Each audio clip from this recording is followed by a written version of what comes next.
We're now about to go live in 10, 9, 8, 7, 6, 5, 4, 3, 2, 1. Now live. 89.5 WSKB.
Live from the campus of Westfield State University, this is 89.5 FM, WSKB, Westfield.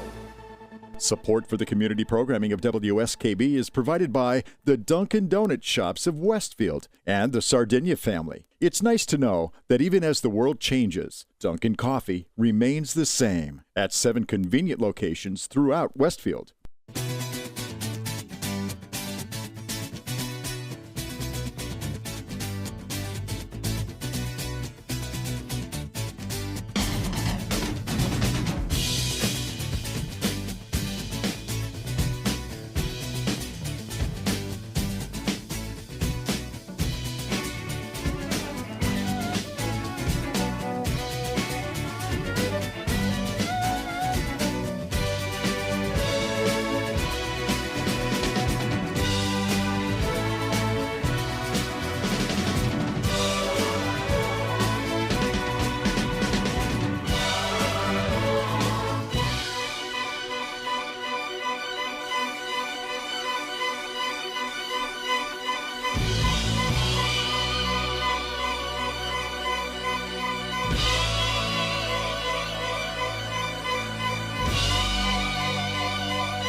Good morning, Westfield.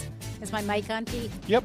Okay. Good morning, Westfield. It is 6:01. You're listening to WSKB 89.5 FM, radio for the Westfield masses, and WCPC cable channel 15. My name is Tina Gorman. I'm your Wake Up Wednesday host, and I'm in the studio this morning with the chairman of the board, Pete Coles. Good morning, Pete. Good morning. I'm trying to get everything going because yesterday we swapped over to a more powerful core router engine. Oh, okay. Because And you it caused all looked very intense over there. It caused all kinds of havoc. Yeah, well, anytime you do any of those, I've learned anytime you do any of those technology switch over anythings, Yeah. there is a residual. I mean, it happens every time the tech department comes. Whenever they say like, "Oh, Tina, we need to update whatever on your computer," and I know I'm going to be paying for it for the next 2 weeks because it's like, wait, what happened to this file? And wait, how do I get to here? And why doesn't this look like this screen doesn't look like it used to look? So yeah, I know. It's all kinds of good stuff like that. Yeah. So there's a couple things I didn't anticipate that I came in this morning and went, oh, that doesn't work. Yeah, you looked very intent because usually when I hand off my cheat sheet, you're like, thank you, and I'm thinking, okay, I didn't even get that. I thought, oh wow, he is engrossed in whatever's going on. I get it. It's something Brady and I expected to go for about an hour, and we started around 3. And at 7 o'clock, I was still here, and I was like, all right, I got it to a point where it's stable, and I'm going home because I need to eat now because I'm getting hangry. Gee, Pete, if I had known that, I would have stopped by on my way home because, that it was another long afternoon. I didn't come in until afternoon yesterday, but but it's been a long day. It's been a long week. It's been a long winter, but April is here. We are into the month of April. We've made it through March. And I'm very happy about that. I am really happy. I told this story at my side-by-side support group on Friday. So I used to have a woman who attended my group. Her name was Barbara. And she told me during COVID, I used to call all of and it wasn't Barbara Coleman, for those of you who know Barbara Coleman, it was different Barbara. Anyway, during COVID, I was calling all of my support group people to check in on them periodically. Well, I called Barbara and I said to her, how you doing, blah, blah, blah. Well, it was the beginning of March, and she said, she goes, Tina, we're starting March. And I said, well, yeah. And in the past, I always thought, well, that's good. We've made it through January and February. There's a light at the end of this tunnel. Spring is on the way. Sure, yeah. She said to me, I hate the month of March. So, of course, I'm thinking something tragic happened. Well, no. She said, it is such a long month. There are no holidays, if you don't count. Of course, my Irish husband would say, hey, what about St. Patrick's Day? But beyond that, there's no holidays that you get federal holidays. You don't get a day off for. Yeah. She said, it goes on forever. And she said, you never know what kind of weather. Oftentimes we have snow and, we've had some of our worst blizzards in March. And, it's like, oh, thanks for saying that to me because, ever since I thought to myself, oh, my God, she's right. So now I feel like March goes on forever. And, of course, for me, it's now with my job, it's tax season. So it's like the height of all the tax stuff that we're doing. Yep. It's also retire the fire month, so I have a lot of work on that to do. But anyway, we made it through. March is done and, not so bad weather-wise at all. We have nothing to complain about, No, but it looks like there's a lot of rain coming in the next couple of weeks. Well, that's not so bad either because we've been in some drought conditions. So let's at least try to, get the water table up a little bit. I'll take it. So that we're not complaining, come June, July, that that we've got drought measures that we have to deal with. So yeah, so all of that. So how was your weekend, Pete? Anything? Did you work up at Mount Holyoke? Yeah, I worked at Mount Holyoke. But also, Christy had a problem in her basement with one of her sump pumps. No, the pipes got clogged because she's got clay water. Oh. And so the outflow pumps from her sumps become like a clogged artery. Yeah. Literally. Yeah, and that's just not good. So it burned out one pump. Yeah. And then her basement started to flood. She had an emergency pump. We had all kinds of things planned for this weekend. Yeah. She literally spent all weekend in the basement, and I was helping her when I could, but I was still working, and I had stuff to do for my family, and it's just like, holy cow, what the heck Yeah, happened? I know. Home ownership can be so fun, and some pubs can be so fun. We had ours went to. They usually go at really inopportune times. Like ours went. The height of season. It was the morning. Literally, it was the morning that we were leaving. 2 years ago, it was in the summer. It was the morning we were leaving to go to Maine for a week. And we all know Tina doesn't take a lot of vacations, so really Right. looking forward to this. Yeah, and it was that morning, and it was a nightmare. We could hear it, grinding. We had a lot of rain, not that day, but we had a lot of rain that week. And, I knew right away. I said, Gary, there is a strange noise coming from the basement. Something is up. And it was dying. And so, yep, we had to call in the emergency crews and, made it up we did make it up that day, but later than what we had anticipated. But anyway, so not fun. Well, I understand completely. Gary and I had a really interesting weekend, Pete, that I have to tell you about. So we both are from northern New Jersey. Both of our families, we went to high school together and all that good stuff. Well, my family has moved. They were kind of all over the place, Right. Maine and Tennessee. And Gary's family is still in New Jersey. His whole family's still in New Jersey. Of course, he lost his older sister. The siblings are all still in New Jersey. And when we used to go to visit, because we still have a lot of friends and so forth there, we, of course, would always stay with his parents. Well, now both of his parents have passed. And now that, the kids are older, they have children of their own who have now there are grandchildren. So it became a bit of a problem on where do we stay when we go down there, because people just didn't have the space for us. They were already, it's usually a holiday and they're, Yep. housing their own kids and grandchildren. So anyway, I found this really nice bed and breakfast. Now it's actually an inn, and it has changed owners a couple of years ago, 3 years ago, I guess. So we have now befriended the owner because that's kind of our choice place to stay. It's in Andover, New Jersey. It's called the Ampersand. Because it's all about connection. The owner is Irene and Dorbats, and she is just this really cool lady. She used to be dean of the law school at New York, NYU, in their law department. Oh, okay. So, just a really cool lady. Well, anyway, long story short, she decided when she bought the inn a few years ago that she renamed it from, it used to be the Wooden Duck. It's beautiful. It's out kind of in the country. She renamed it the Ampersand because she really wanted to connect people with each other. That was her big thing. And so she decided a few years ago, she has 10 rooms in the inn, that every year she was going to change the names of the rooms to reflect people, just people who have done, kind of ordinary people doing extraordinary things. So, everyday people doing, just giving back to their community in some way. So anyway, so each year she puts out on her website, there's an application if you'd like to nominate somebody to have a room named after them. So she had contacted me and said, you really should think about nominating somebody. You and Gary are regulars here. You come down a lot and so forth. So I nominated my husband, Gary, because you know what? For many, many years, Gary has done a ton of volunteer work. He has been coaching high school track and field forever. Sure. That is all volunteer. Gary has not taken it. He does not get paid at all. He's now coaching at 2 high schools and Hampshire College, all volunteer. And he was president of the Rotary Club. He's gotten a Paul Harris Fellow. I mean, he's just done a lot in his career. And of course, from a health and wellness standpoint, always has gone above and beyond for his patients. So I nominated him. And, you write this bio and it's quite an extensive form. Yep. And so the nominations were in the fall. And so what ended up happening is that it said right on the website that, the honorees would be notified just shortly after the holidays. Well, the funny thing is Gary and I were scheduled to go down and spend a couple of nights at the Ampersand right after Christmas because we were going to be visiting friends down there. So I assumed that if he was, if he got a room named after him, that Irene would tell him in person when we went down there. So I sent in the form, filled out the form, did it online, and then, to be honest with you, I kind of forgot about it.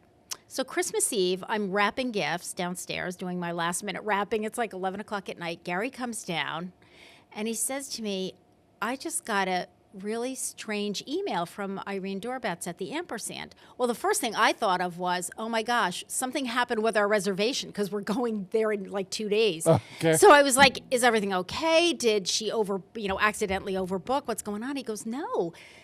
She's naming a room after me. I went, oh my gosh, I had forgotten about it. I said, Merry Christmas, because I thought it would be the coolest Christmas present. How unusual, right? Yep. So anyway, yes, he got a room named after him, and she, of course, gave him the room that we typically stay in. We have sort of our favorite room that we stay in. So That's really cool. That is now the Gorman Room. If you go on the Ampersand website, it's in Andover, New Jersey. There is, if you look at all the rooms, you can click onto the rooms, and you'll see the Gorman Room. It has its own key that has our name on it. And inside the room is a bio. On the website, there are bios of all the other room honorees. And there are some amazing people that have done some amazing things. So anyway, this weekend, Irene had an overnight for all of the room honorees. So we went and stayed overnight, and then she had a breakfast on Sunday morning for all of them and their loved ones. Let us look at the Gorman Room. There is the Gorman Room. It's a great room. It's actually not in the main house. There's the main house, and then there's the carriage house. This is in the carriage house. There are 3 rooms in the carriage house. We kind of refer to it as the tree house because if you look in the back, you can't really see, but it's all woods back there. It's just a beautiful setting, and it's just a lovely, lovely inn. We really appreciate staying there. The breakfasts are outrageous. The staff is wonderful. But anyway, so Sunday morning we had this breakfast and all of the other room honorees. One of the honorees is Karen Ann Quinlan's mother, and a lot of people will remember the Karen know Ann the Quinlan. name. Yeah, the Karen Ann Quinlan case. That was in the 70s.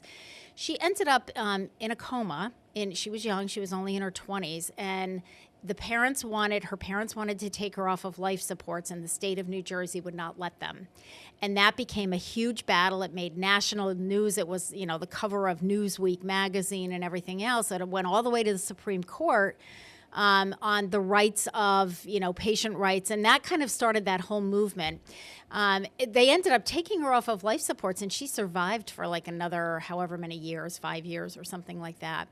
But anyway, her mother had, and her parents, but her dad passed away a while ago. Her mom is still alive at the age of 96, and they opened up a hospice. Karen Ann Quinlan Hospice is in that area because that all happened right in Gary and my backyard.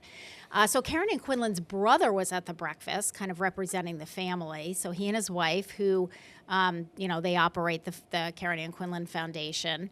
There was a family of 3 young daughters and mom and dad.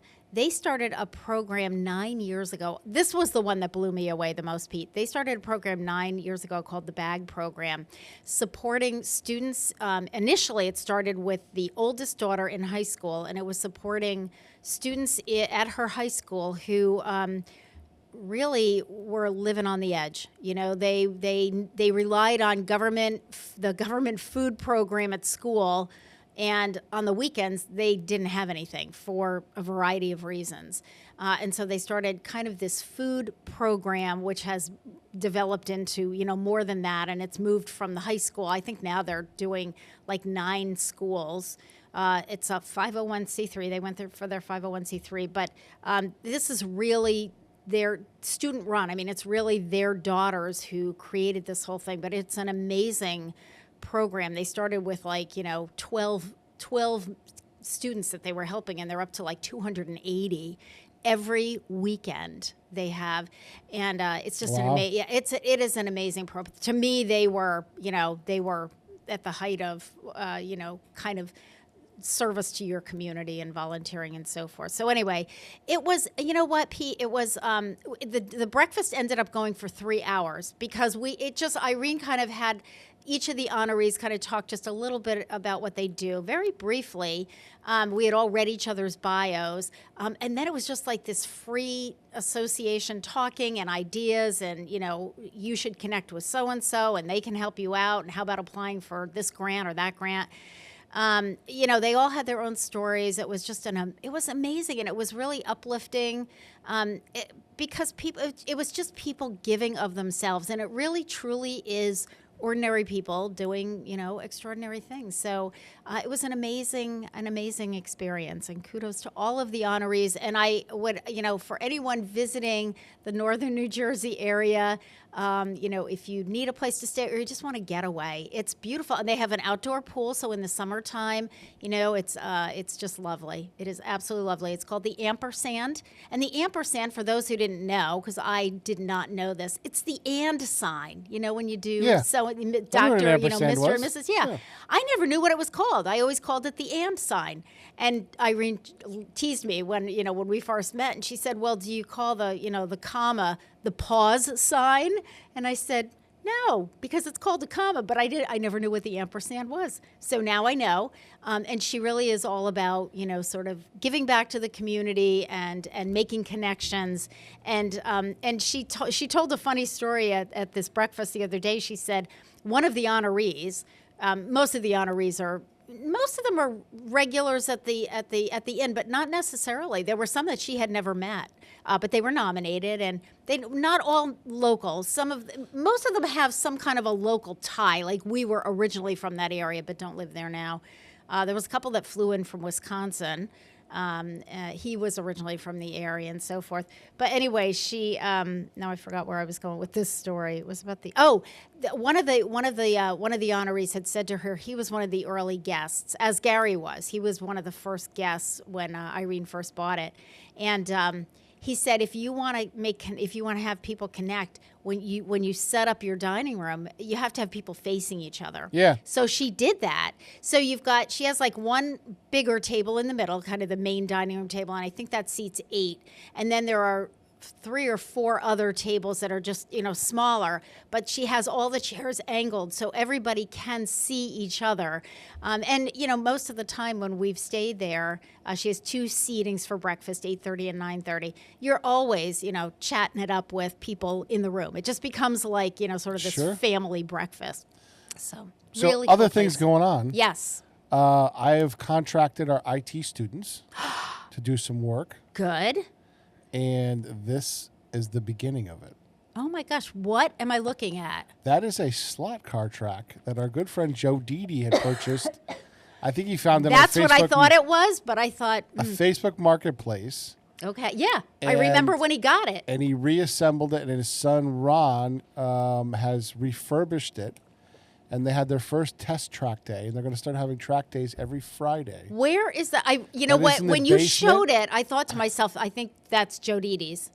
Yep. It's in the basement where? Of the Southwick Civic Fund Center, whatever they call it. Okay. Southwick Community House, I think is what they call it now. The community center. Yeah, okay.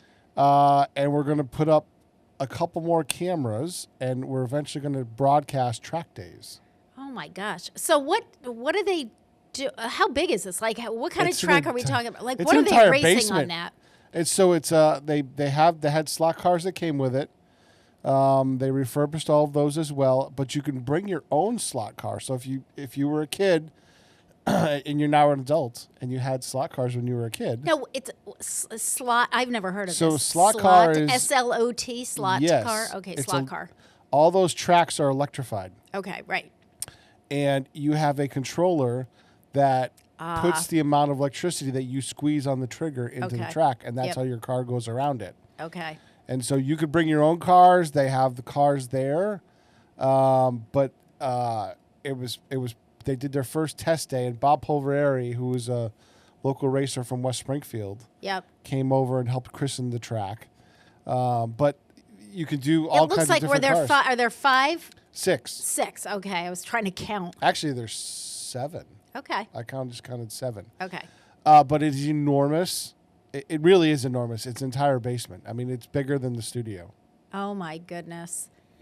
When you we're first gonna showed broadcast it, out I of thought it. to myself, I remember when Joe got it, and I remember it was in You saw the video? pieces. Yep. Yeah, I did. I saw the picture because you showed that to me, and I was like, okay, good luck with this, guys. Right. But and I so should it's have known. taken a while, and his son is an electrician, so they got it all together and refurbished Very and painted cool. and restored. It's beautiful. It is huge, and it's kind of a lost thing. Slot car racing was big Yeah. 50s, 60s, 70s, and then it kind of died out in the 80s. Okay. but it still has pockets here and there. And Joe's like, the kids is just going to love this. Well, I think it'll be really interesting to actually see a race so that people can have a better picture of, like what all this is going to look like and how big the slot cars are. I'm in my head, trying to picture. They're 1/24th scale, so they're 24 times smaller than a real car. Okay. All right. In my brain, that But means nothing. they're pretty good size. Yeah. I think they're about. I think when I looked at it, it was like 4 to 6 inches long, and 3 to 4 inches wide. Okay. So it's a pretty good size car. Okay. All right. Well, we're gonna, we'll see it in action. But yeah, so we're You'll gonna have cameras, we're gonna so we'll stage see a it in camera action. over there. And we're Okay. gonna broadcast probably on YouTube on track days. Now, has Joe decided when track days are going to be? I think they're gonna do Friday nights. Okay.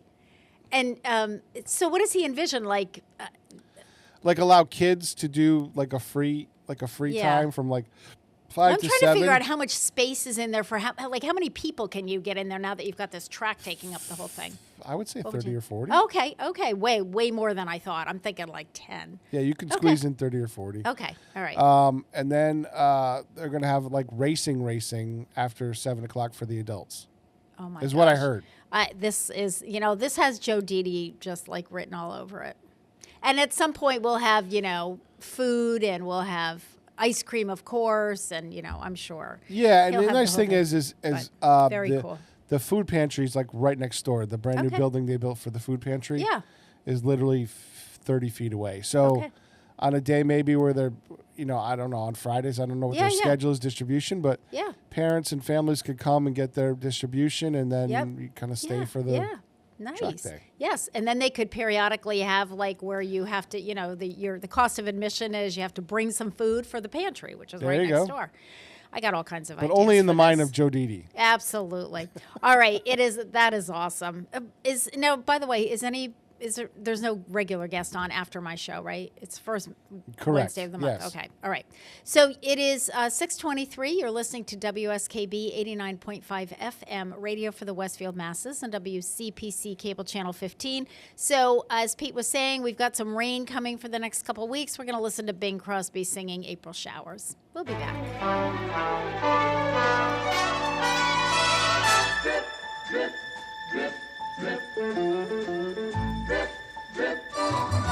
Oh, April showers may come your way. They bring the flowers that bloom in May. So if it's raining, have no regrets, because it isn't raining rain, you know it's raining violets. And where you see clouds upon the hills, you soon will see crowds of daffodils. So keep on looking for a bluebird and listening for his song whenever April showers come along.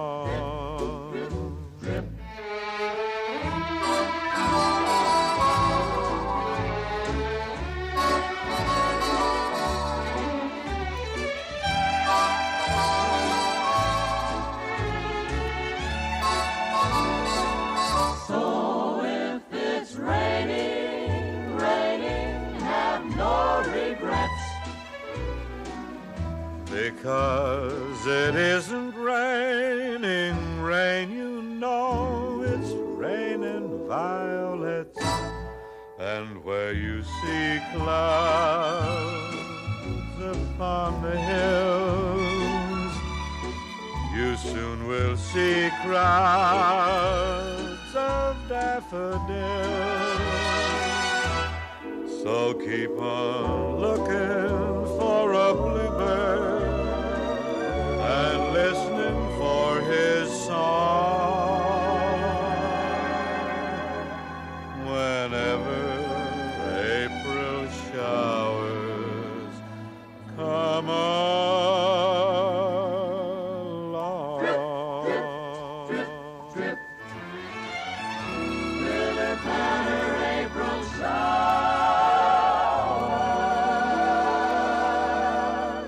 Support for community radio on WSKB is provided by Betts Plumbing and Heating Supply Company, an independent, family-owned wholesaler serving Westfield for over 50 years, specializing in plumbing, heating, and industrial piping supplies.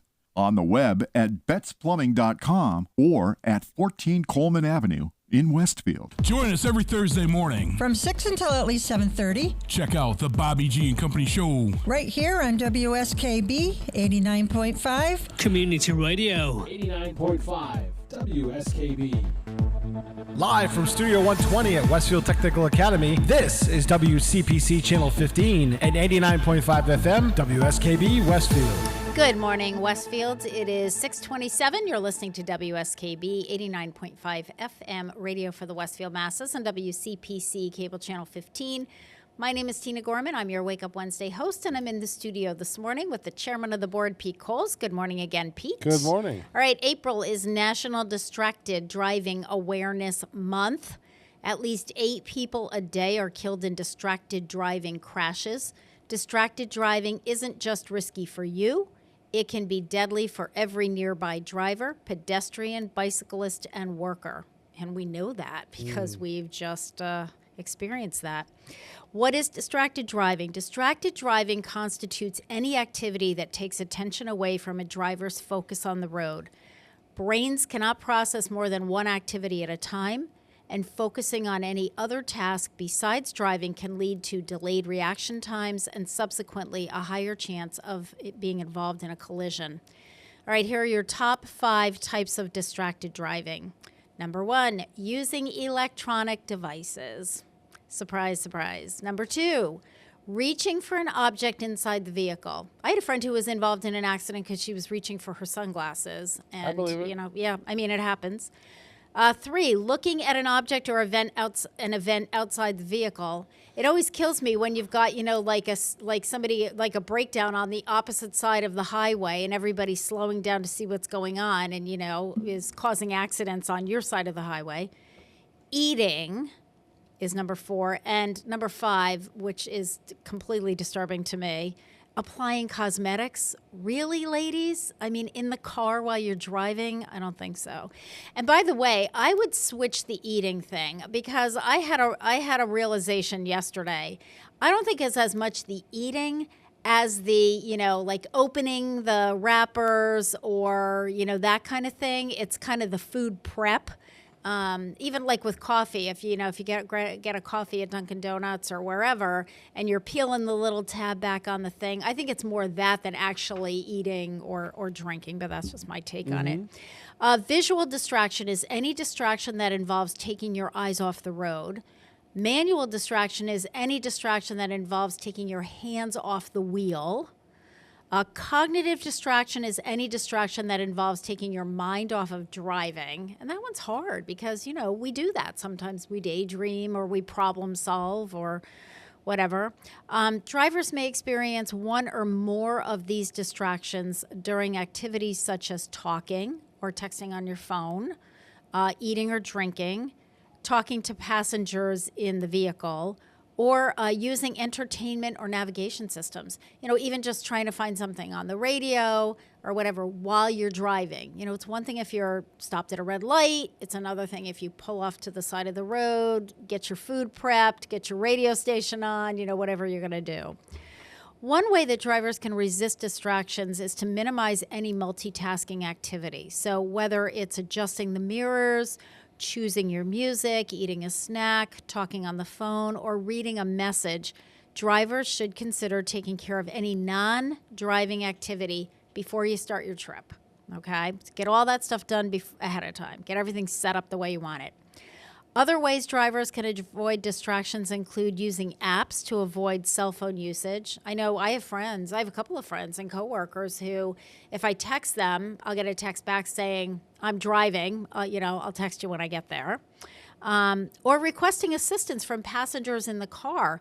I do that with Gary all the time. When we went to New Jersey the other day and we stopped to get a coffee, he stopped to get a coffee and, and he started to reach for it. I said, all right, let me open the tab for you and, handed it off to him so that he could just keep his eyes on the road, hand on the wheel. Passengers can also assist with a number of non-driving related tasks, including navigation, and handling the entertainment systems. Let me find the radio station that you want, or monitoring other passengers in the vehicle, especially if you have children in the car. They may also offer encouragement to drivers who are distracted by reminding the driver to refocus on the road, especially if, the driver is telling a story or something and seems to be kind of, getting off track here. It's like, whoa, let's stay focused. I'm especially big on that if you're driving in an area that's got a lot of traffic. You pull off the highway and now we're, and I'll even, a lot of times, if I'm in an unfamiliar area, I'll shut off whatever I'm listening to on the radio. I love music, but it's like, okay, you know what? I need to concentrate on my GPS and where I'm going because I don't know this area very well. Yep. So be really careful about all of that. All right. Let's, to kind of get back on track time-wise, because I do have some guests coming second hour. Let's take a break because it is 6:32. You're listening to WSKB 89.5 FM, radio for the Westfield masses, and WCPC Cable Channel 15. And because it is Distracted Driving Awareness Month, we're going to listen to the Beatles singing Drive My Car. We'll be back. Asked a girl what she wanted to be. She said, baby, can't you see? I want to be famous, a star of the screen, but you can do something in between. Baby, you can drive my car. Yes, I'm gonna be a star. Baby, you can drive my car, and maybe I love you. I told that girl that my prospects were good, and she said, baby, it's understood. Working for peanuts is all very fine, but I can show you a better time. Baby, you can drive my car. Yes, I'm gonna be a star. Baby, you can drive my car, and maybe I love you. Beep, beep, beep, beep, yeah.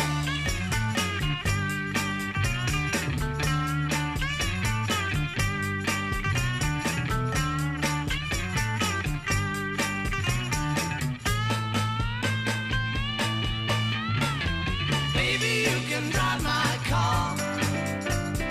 Yes, I'm gonna be a star.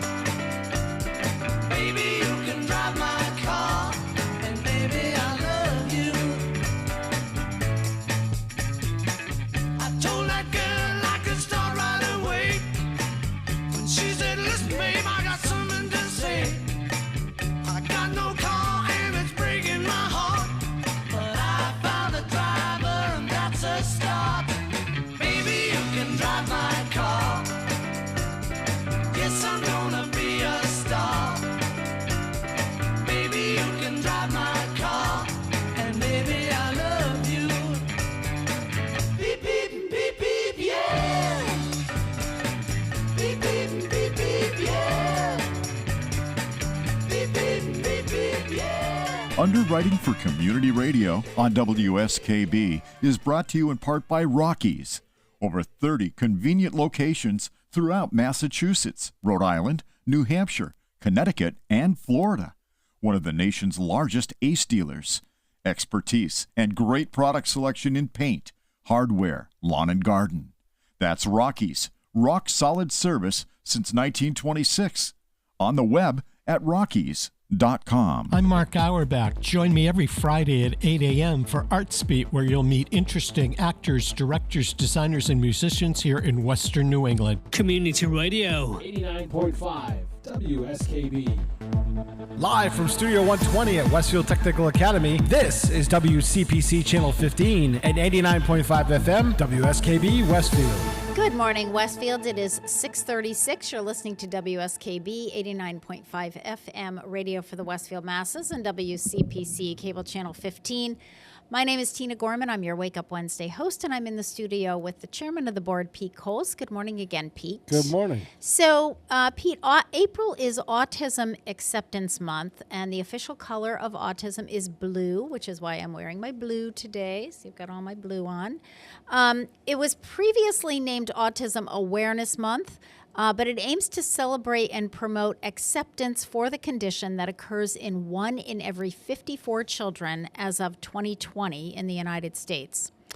Autism is a complex developmental condition affecting the person's ability to interact, communicate, and progress, has not one but many subtypes. First held in the year 1972 by the Autism Society, Autism Acceptance Month emphasizes the need for public awareness to promote acceptance, celebrate the differences, and be more inclusive towards individuals with autism. Every April, the Autism Society works to build an inclusive community where individuals with autism are embraced and supported to achieve the highest quality of life possible. The Autism Society was founded in 1965 by Bernard Rimland and remains one of the few grassroots organizations in the autistic community. Driven by the fact that autism is the fastest growing developmental disability in the world, the Autism Society hosted one of its first nationwide efforts of an awareness campaign called National Autistic Children's Week back in 1972, which subsequently evolved into the Autism Awareness Month, earmarked in April. In 2021, Autism Awareness Month was renamed Autism Acceptance Month to foster acceptance and ignite change. The Autism Society deeply understands the need to foster awareness and acceptance to ignite change and a healthier lifestyle through improved opportunities for people with autism. It works every day to improve the lives of affected individuals and their families.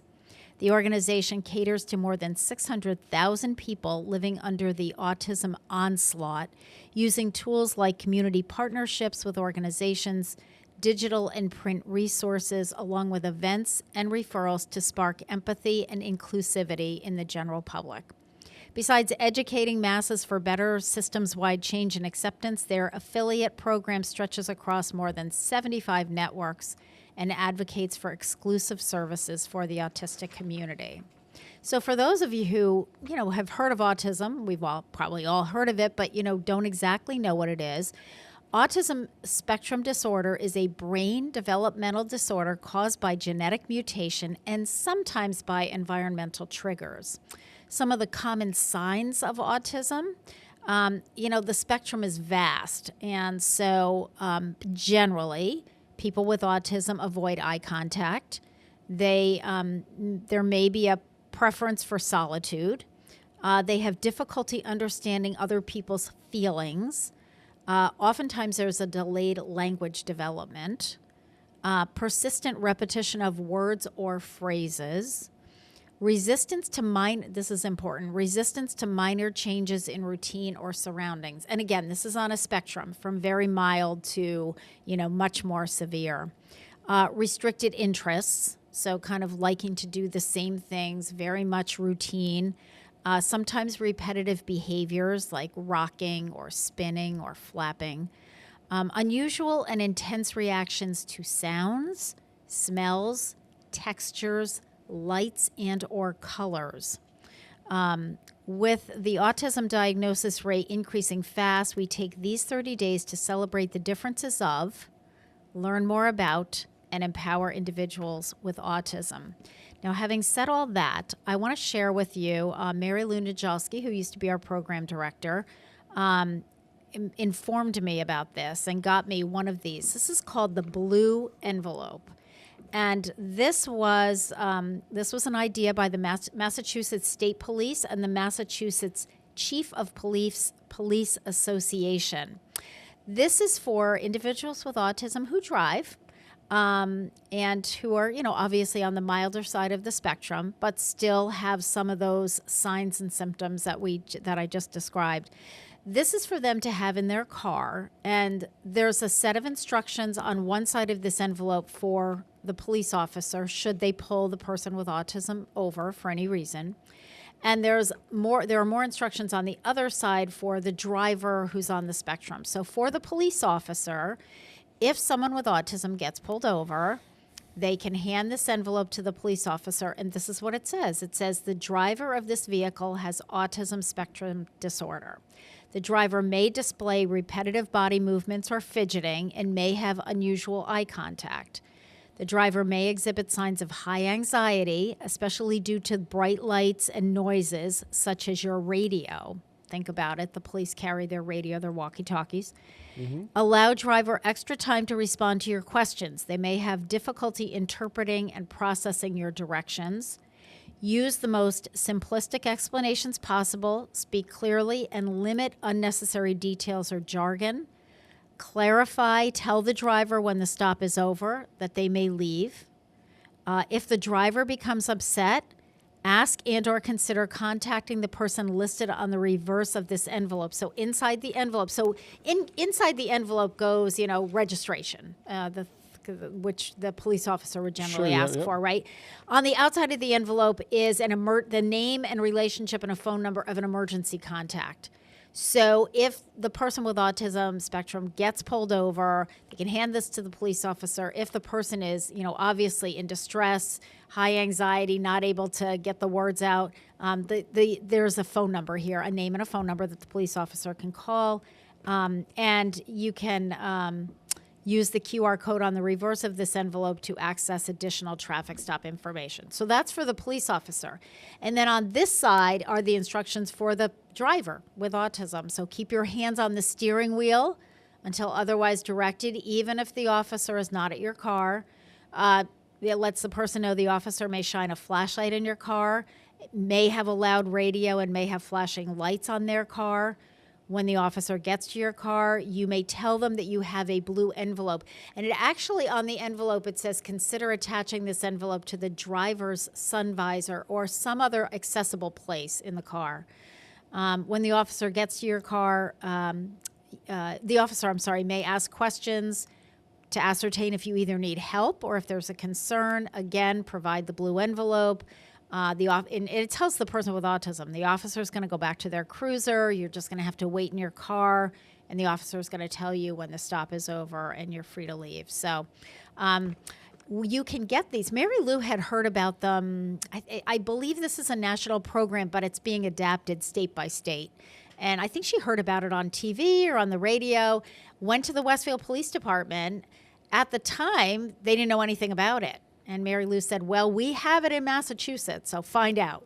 So they did, and they got them. So these blue envelopes are at the Westfield Police Department. So if you have someone in your family or if you are on the autism spectrum and you'd like to have one of these, go request it from the Westfield Police. All right, there's my little community service thing. I thought that was a fabulous idea.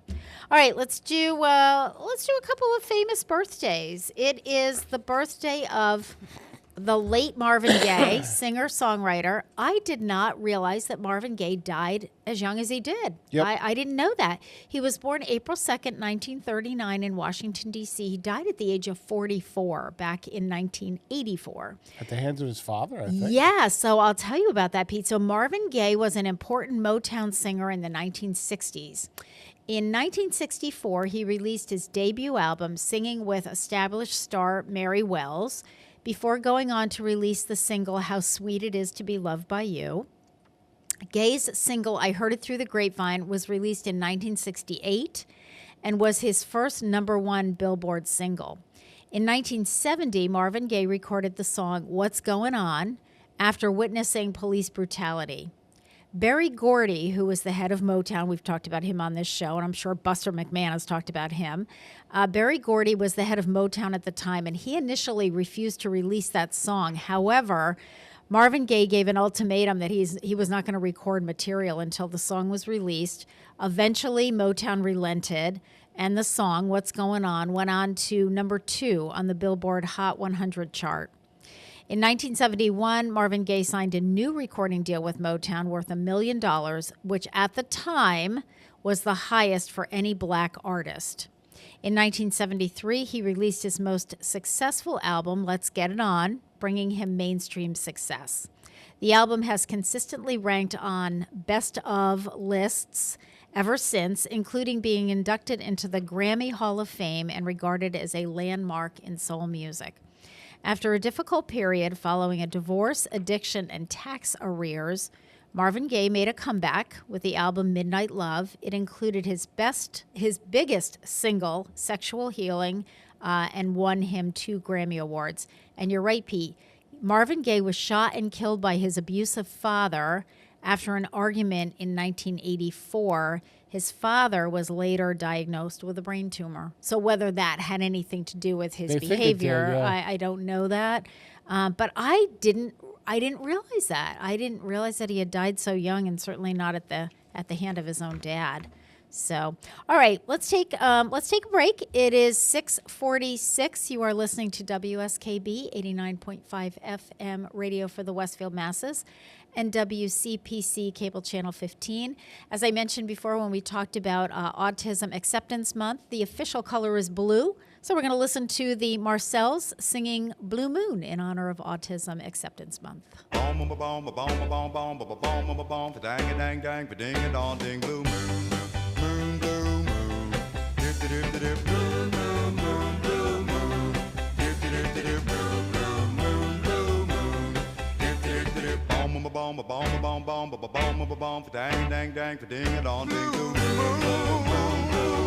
saw me standing alone, without a dream in my heart, without a love of my own.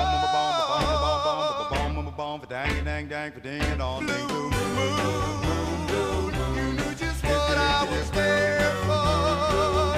You heard me saying a prayer for someone I really did care for.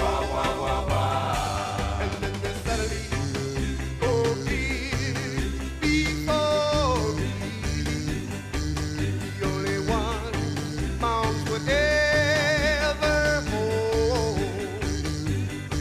I heard somebody whisper, please adore me. And when I looked, the moon had turned to gold. Oh, blue moon. Now I'm no longer alone, without a dream in my heart, without a love of my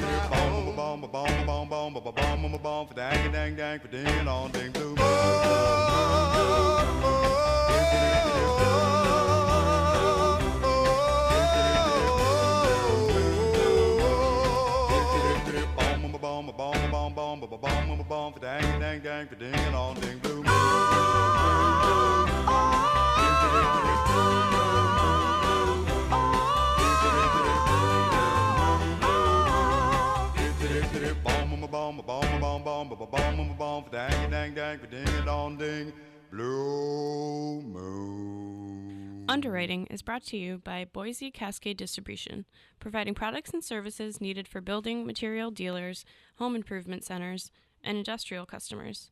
They offer everything from engineered wood and plywood to Drex decking and railing, James Hardy siding, and Advantech subfloor. Located at 33 Fowler Street Extension in Westfield and on the web at bc.com, they are committed to providing quality products, great service, convenience, and value. Saturdays were made for polka. Tune in to the Polka Jammer Network starting at 6 a.m. and Polka Hall of Famer Billy Bellina, Breakfast at BB at 8:30. Community Radio. 89.5 WSKB. Live from Studio 120 at Westfield Technical Academy, this is WCPC Channel 15 and 89.5 FM, WSKB Westfield. Good morning, Westfield. It is 6:50. You're listening to WSKB 89.5 FM radio for the Westfield masses and WCPC cable channel 15. My name is Tina Gorman. I'm your Wake Up Wednesday I think host. your guest is wandering around the park. Oh, okay. So Pete's going to go find my guests that are wandering around. So my guests are coming on second hour. They are from the Pioneer Valley Planning Commission. We're going to be talking about the digital divide today. So we're going to talk about what that is, who does that affect, and what the Pioneer Valley Planning Commission is trying to help the city of Westfield do about that. So we'll get to that second hour, probably at about 7:15 or so. So let's do some famous birthdays. Today is the birthday of the late Walter Chrysler, automobile pioneer, born on this day in 1875 in Wamego, Kansas. He died at the age of 65 in 1940. Walter Chrysler spent nearly 20 years of his working life working on the railways in ever more senior positions until Charles Nash, president of General Motors, hired him to manage the Buick factory in Flint, Michigan. So that's how all this started. Chrysler excelled at Buick, introducing assembly line techniques and raising production. In 1916, he was made president of Buick. In 1990, Nash and Chrysler had a fallout over costs. Chrysler resigned and took over the Maxwell Motor Company, which became the Chrysler Corporation in 1925. Chrysler developed more low-cost cars and in 1928 bought Dodge Brothers, Inc., and introduced the first Plymouth cars. In the same year, he was named Time Magazine's Man of the Year. By 1930, Walter Chrysler had also built the Chrysler Building in New York. For 11 months, it was the tallest building in the world until overtaken by the Empire State Building. So happy birthday to the late Walter Chrysler. Today is also, April 2nd, is also the birthday of country singer-songwriter Emmylou Harris. She was born on this day in 1947 in Birmingham, Alabama. She's 78 years old today. Emmylou Harris is an American singer, songwriter, and musician who has made substantial contributions to country, folk, and Americana music. Over her decades-long career, she has collaborated with numerous notable artists such as Graham Parsons, Dolly Parton, and Bob Dylan. Harris's work is characterized by her distinctive emotive voice and her knack for interpreting and reinvigorating traditional songs. Her albums, including Pieces of the Sky back in 1975 and Roses in the Snow in 1980, helped redefine country music to appeal to a wider audience. She won 14 Grammy Awards and has been inducted into the Country Music Hall of Fame. Emmylou Harris, in addition to her musical achievements, is also known for her activism, particularly in animal rights. So happy 78th birthday to Emmylou Harris. And it is the birthday of actor Christopher Maloney, born on this day in 1961 in Washington, D.C. He is 64 years old today. Christopher Maloney is an American actor known for his work in both television and film. He gained prominence for his role as Detective Elliot Stabler on the long-running NBC crime drama series Law & Order SVU, Special Victims Unit. Maloney was on that from 1999 to 2011, and then 2021 to present, for which he earned an Emmy nomination. He also starred in the HBO prison drama Oz from 1998 to 2003. So when I went back and looked at that was the same time he was on SVU. So I don't know how you do that, 2 shows at once. It's a lot of work. It is a lot of work. As Chris Keller, and played Roman Zamojic in the supernatural drama True Blood. He also appeared in films such as Wet Hot American Summer, Man of Steel, and 42. So happy 64th birthday to actor Christopher Maloney. Those are your birthdays for today. And as a reminder, the April edition of the Voice of Experience newsletter hit the streets on Saturday. It was late this month because, the last Saturday of the month was late. It was, March 30th. So we tried to get them out as quickly as we could. I want to thank Barbara Martone for coming into the Senior Center on her Saturday to help me get the newsletters folded and out there. And she did some of the deliveries for me as well on Saturday, so we could get them out there as quickly as we can, because we have a lot going on at the Senior Center this month. I got a whole stack of things here. I'm trying to get a handle on whether or not we still have availability. I have a text message into the staff this morning.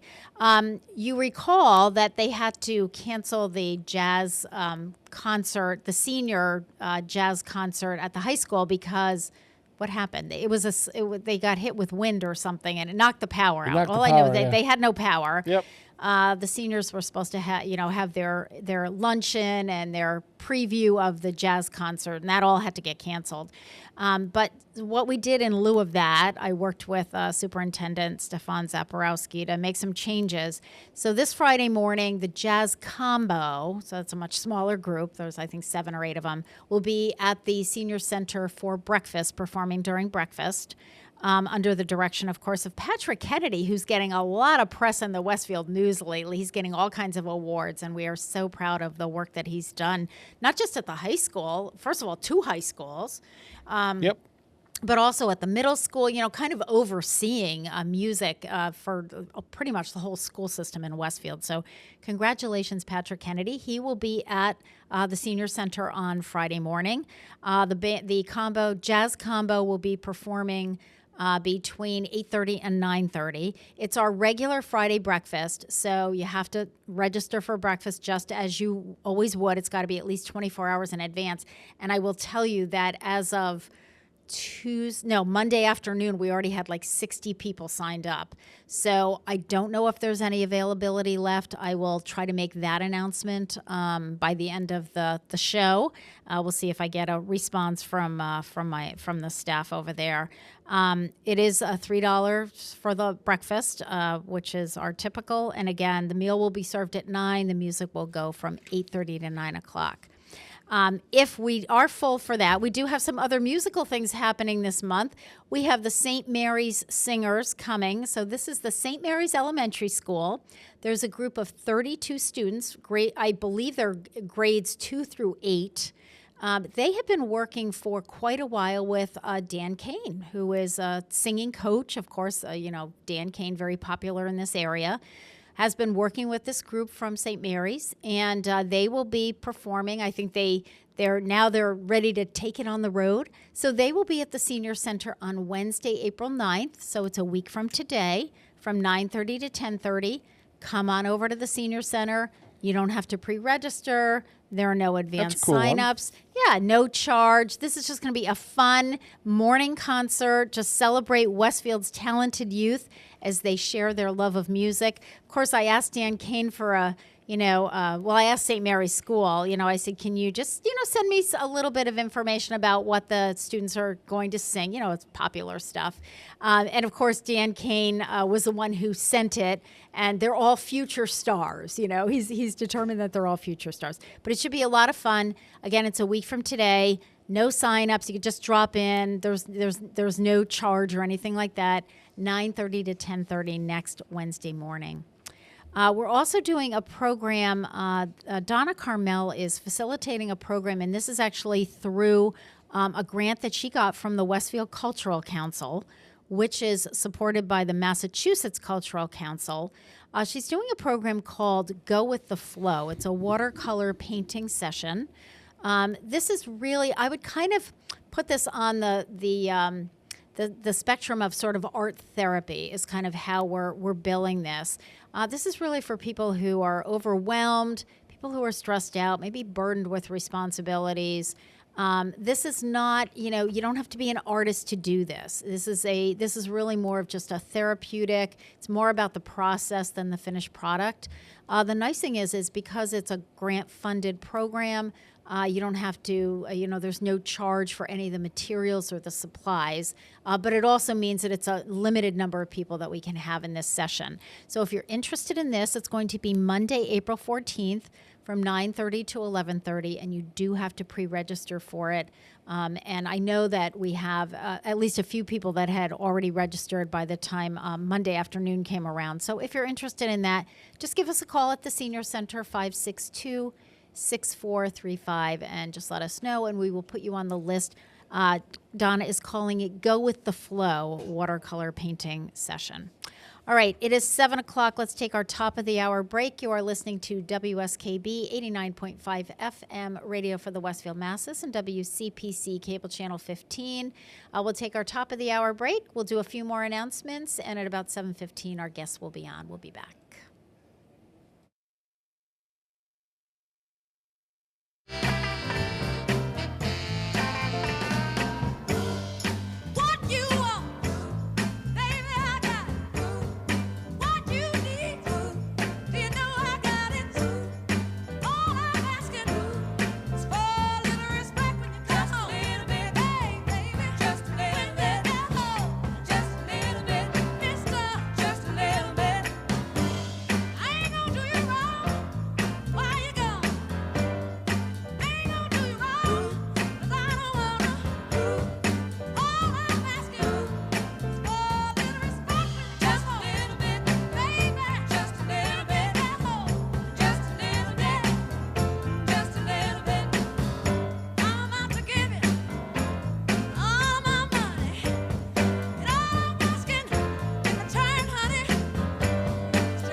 Underwriting for community radio is provided by the YMCA of Greater Westfield.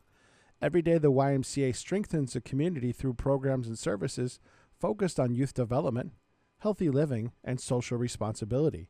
For all the Y's many programs and services, visit us on the web at www.westfieldymca.org. The YMCA, 67 Court Street in downtown Westfield. We're more than a gym. We're a cause. Listen to me, Michael Buster McMahon, Mondays 8 to 10 a.m. to learn the stories behind your favorite songs. Or don't. I'm not the boss of you. Community Radio. 89.5 WSKB. Live from Studio 120 at Westfield Technical Academy, this is WCPC Channel 15 and 89.5 FM, WSKB Westfield. Good morning, Westfield. It is 7:03. You're listening to WSKB 89.5 FM, radio for the Westfield masses, and WCPC Cable Channel 15. My name is Tina Gorman. I'm your Wake Up Wednesday host, and I'm in the studio this morning with the chairman of the board, Pete Coles. Good morning again, Pete. Good morning. All right, so we have a lot of announcements to do because, you know, we are now in April, so that means we're in spring, and that means suddenly all these things that we couldn't do all winter are starting to happen. So take notes. I feel like, you know, Chris Berman and the quickest 3 minutes.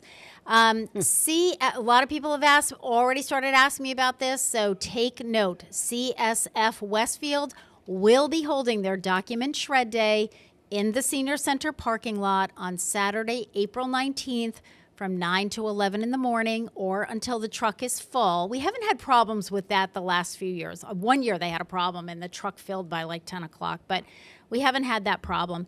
You can bring up to 3 boxes. It's a $5 donation to CSF for each box, and the money raised is used to support scholarships for Westfield students. It stays right here in the community. This is a great fundraiser for them, and it is a great way for you to clean out, you know, your files, and I'm giving you plenty of time. You got like 3 weeks to start working on this, folks.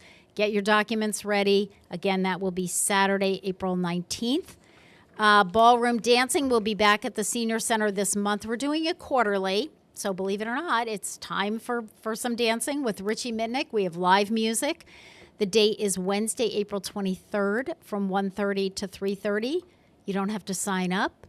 You don't have to pay anything. We can't make it any better for you. And we had a really nice crowd. We did this in January, and we had a nice room full of people dancing. It was lovely. So you're welcome to dance the afternoon away. So that's April 23rd. Get that one on your calendar. Also, thank you to the Westfield Police Department and specifically to Todd Edwards. We will be doing National Prescription Drug Take Back Day. That will be Saturday, April 26th. So that's the week after the shred day. Last year, they fell on the same day. So this year, they're a week apart. Saturday, April 26th from 10 a.m. to 2 p.m., again, in the Senior Center parking lot. There is the information in the Voice of Experience newsletter on what's acceptable in terms of drugs, but it's pretty much any prescription drug, over-the-counter drug, vitamins. We do ask if our suggestion or the suggestion from the at the national level is if you are if you're disposing of drugs that are prescription medications in the vials with your name and all that information, peel that off. They suggest that you take off the information with your name on it. But other than that, you can just, or you can do whatever you want to do. You can take them all out and throw them in a Ziploc bag. But anyway, all the information on that is in the Voice of Experience newsletter on page 3. So that will be Saturday, April 26th. The police department, Todd will be there. I think Johnny Blazczak will be there. So that'll be in the parking lot. You don't even have to get out of your car. So, and of course, I'll be there. And it's also that's also newsletter day. The main newsletter will come out that day. So if you drive through, I'll have newsletters out there for you as well. This month, the Diabetes Support and Education Group, I'm just going to mention it because it's the last Tuesday of the month, but the topic is going to be protein and diabetes because Jen's gotten a lot of questions about that, Jen Jafune, who facilitates that. And on the last day of April, April 30th, we are going to be doing an open house at the Senior Center We are calling it our Thank You and We Bid Adieu open house. We are going to honor our volunteers, and we're going to wish Joyce Peregrine, our companion program coordinator, a happy retirement. Joyce will be leaving us, and so that will be Wednesday, April 30th from 9 to 10:30. We'll have coffee and light refreshments. All are invited. This is open to the public, so you who are volunteers, if you'd like to bring your spouses or your kids or whoever you want to bring them on down.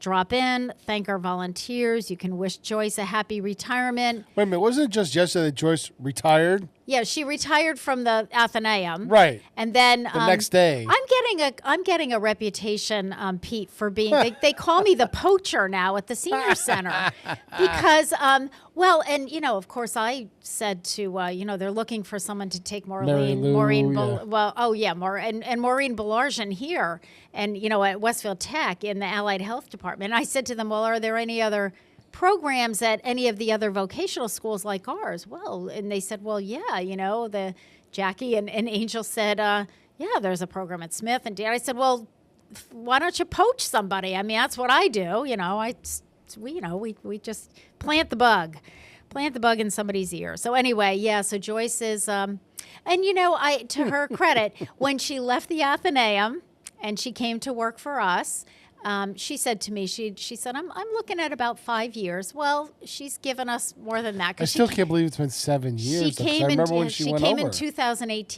came in 2018. Yeah.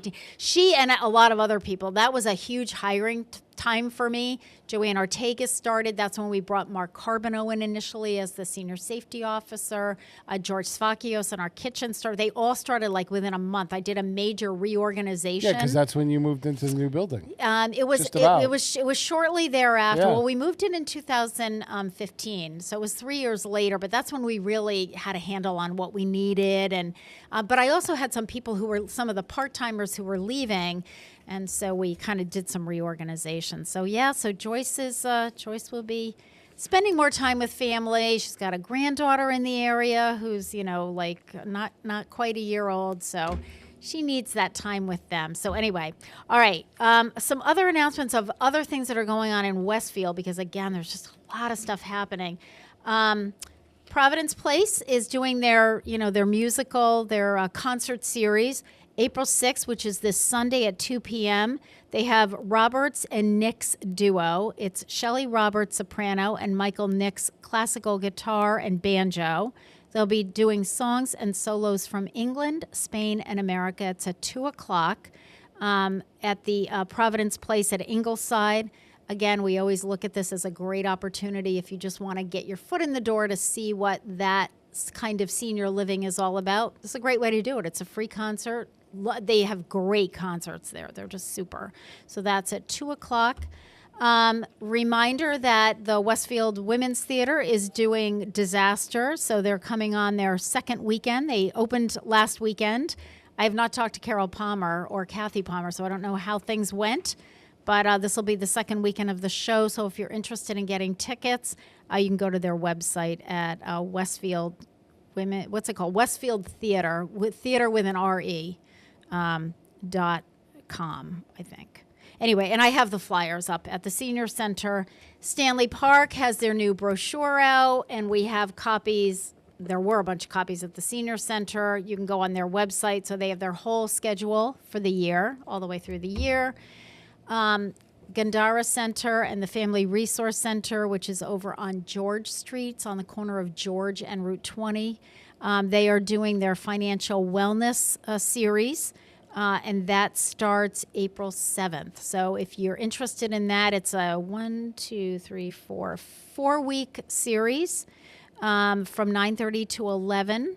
And each week it's a different topic, but it all has to do with finances and financial planning.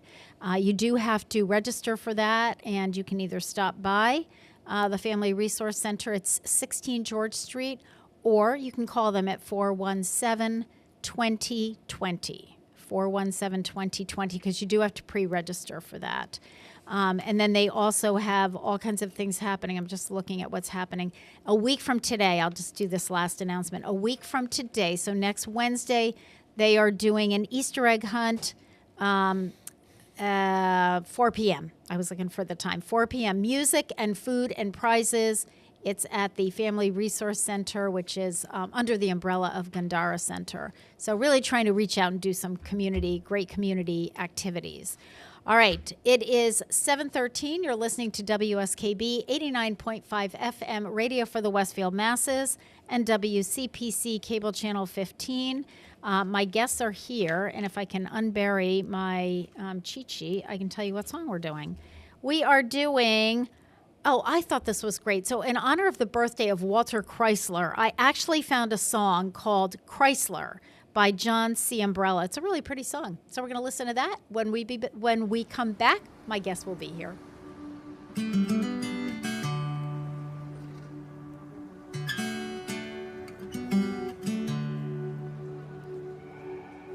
Chrysler, you seem bigger than you did just before. I'm so glad you consider leading me home once more. The night has been cold and I've been so alone, walking the streets of New York. Chrysler, oh Chrysler.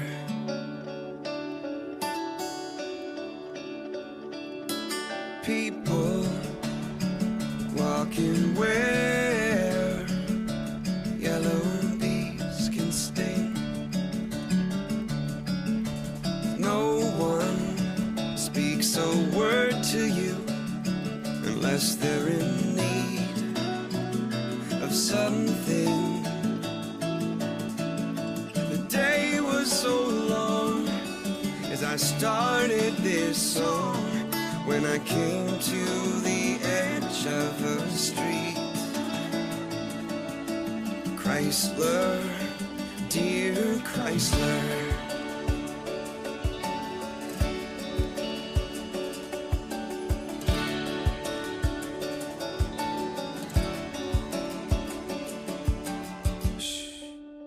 Silence, silence.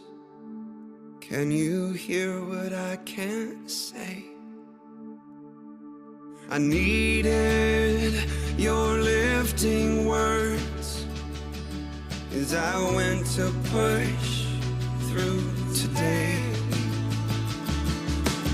Hopes live in dreams, and life often seems to wake us before we can see them.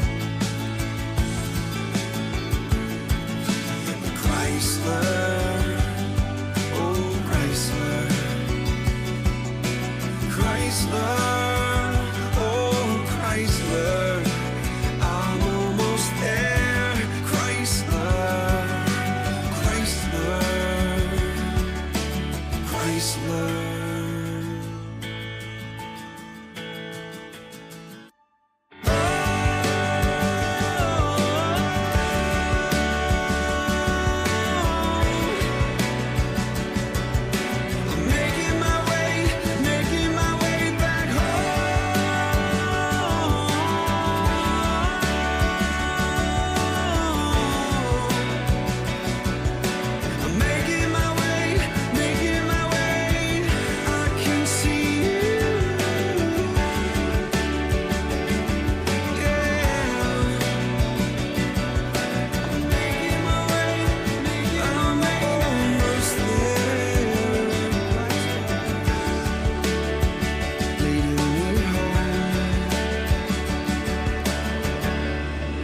Support for the community programming of WSKB is provided by the Dunkin' Donut Shops of Westfield and the Sardinia family. It's nice to know that even as the world changes, Dunkin' Coffee remains the same at 7 convenient locations throughout Westfield.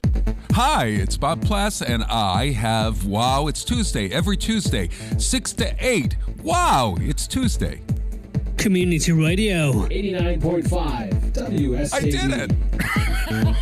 Live from Studio 120 at Westfield Technical Academy, this is WCPC Channel 15 and 89.5 FM, WSKB Westfield.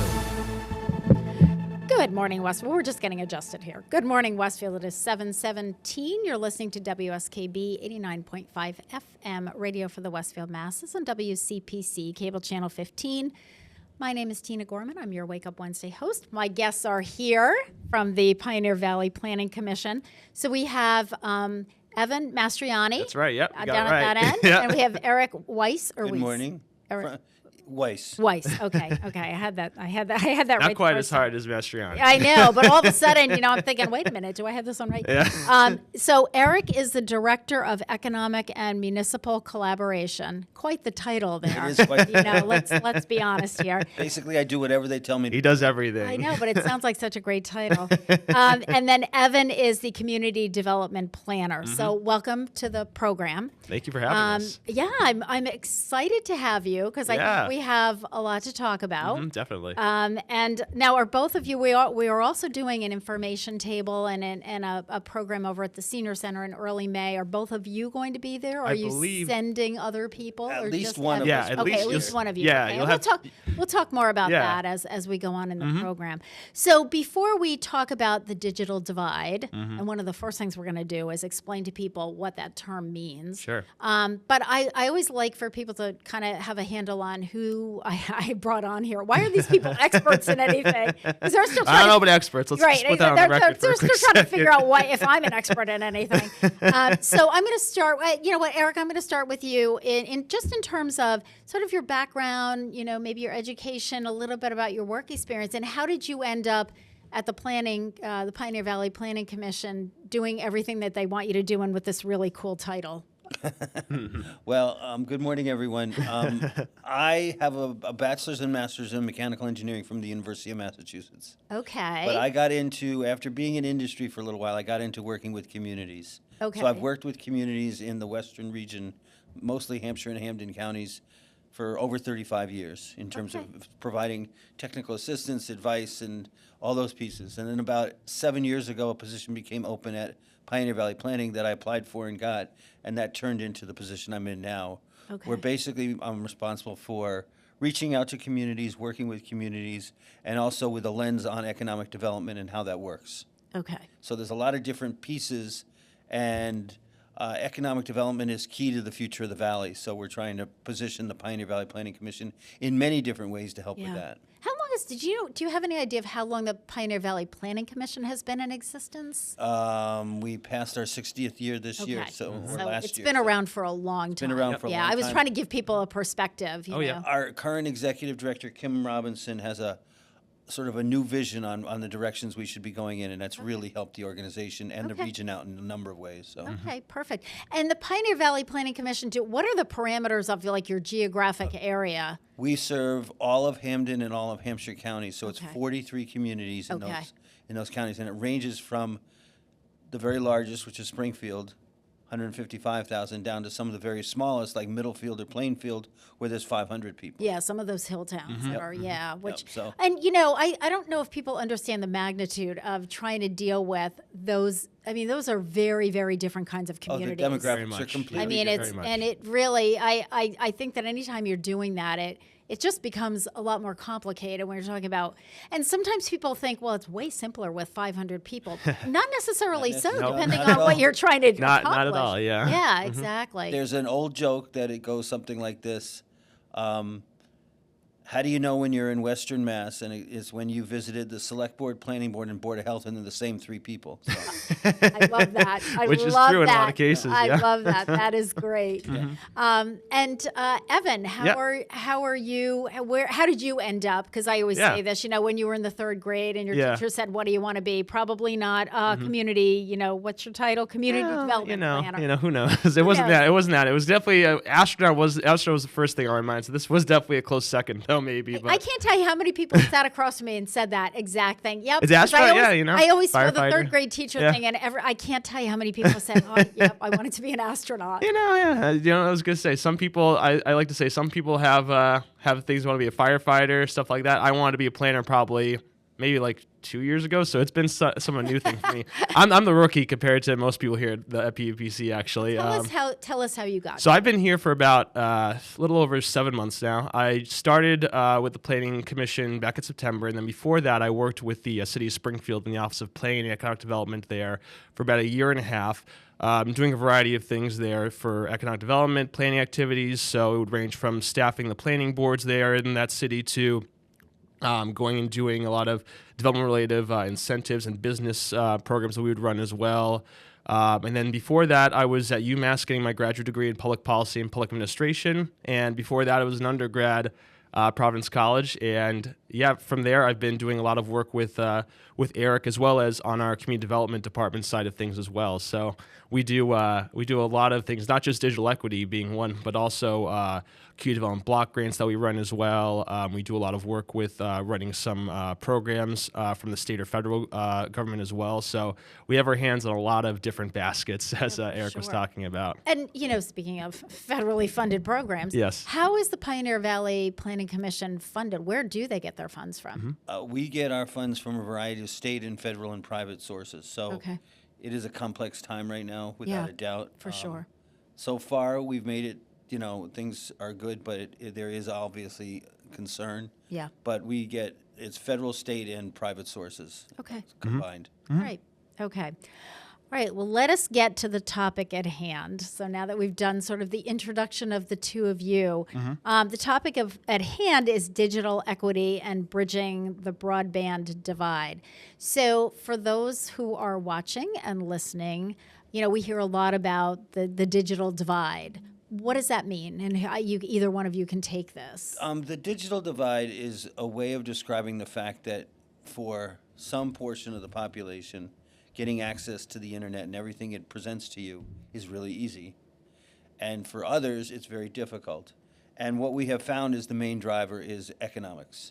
Okay. For those who can afford quality internet, they get quality internet. And for those who can't, they don't.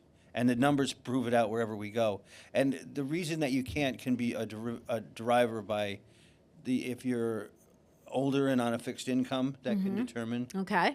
If you're part of a population or an area that is physically challenged with access to the internet. So we're doing work in Springfield, Chicopee, Westfield, amongst and Holyoke, amongst some of the others. But dealing with the bigger communities, it's a much different way of going about doing the work. And even amongst those communities, it's different. Like Westfield is significantly different than Chicopee, and Chicopee is different than Springfield, et cetera, because of their demographics and how it works out.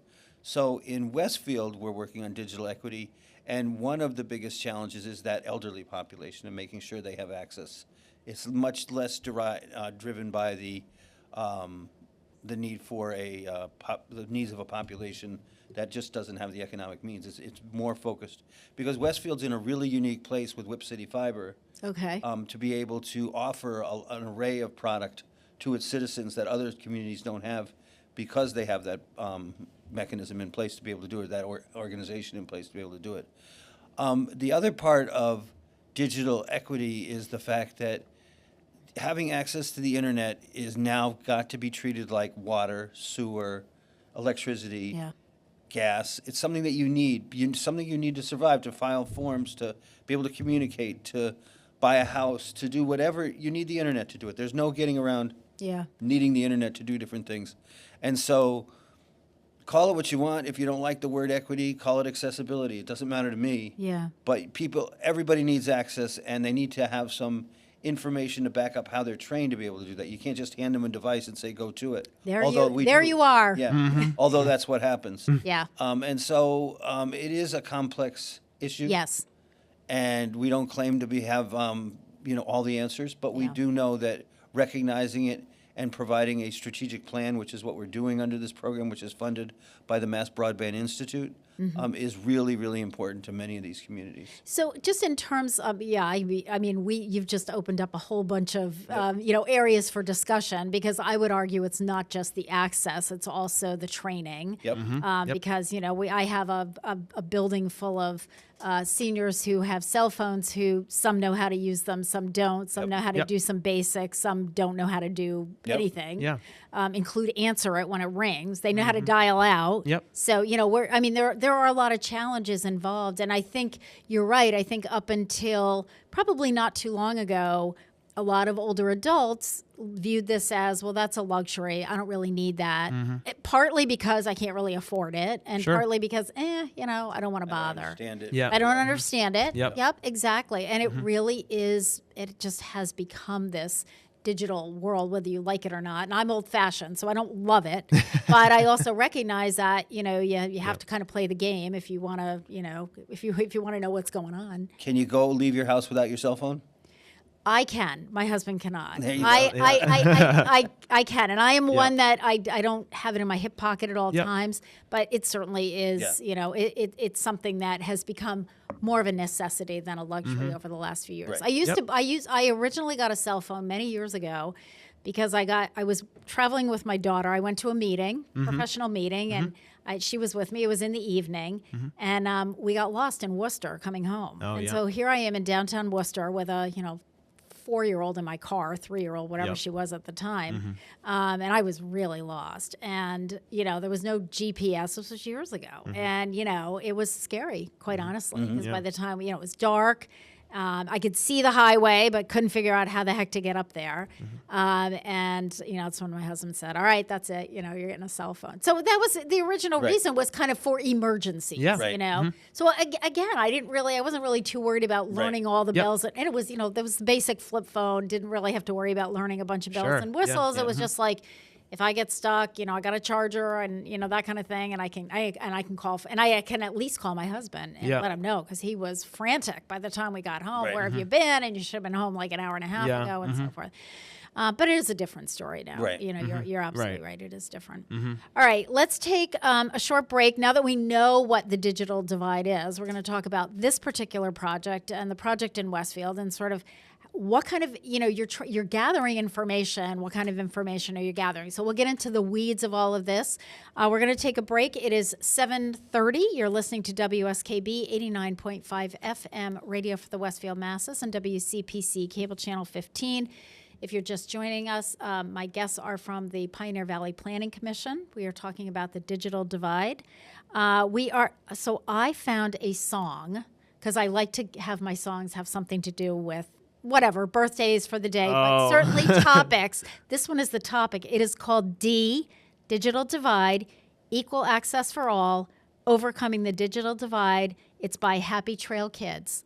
We'll be back. Bring to ball, near and far, connecting every place, no matter where they are, closing the gap, making access wide.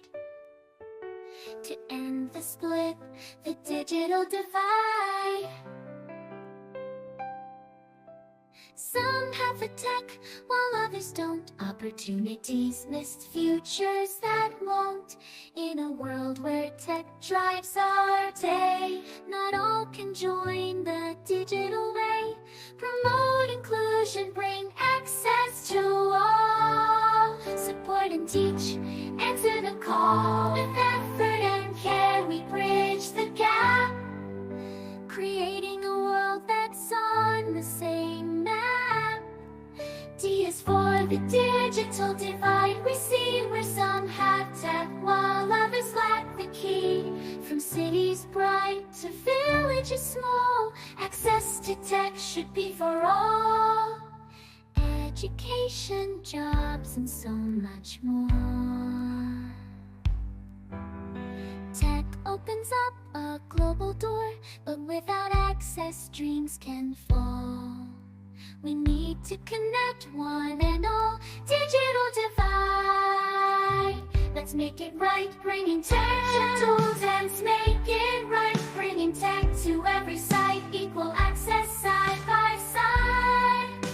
Together we bridge the digital divide.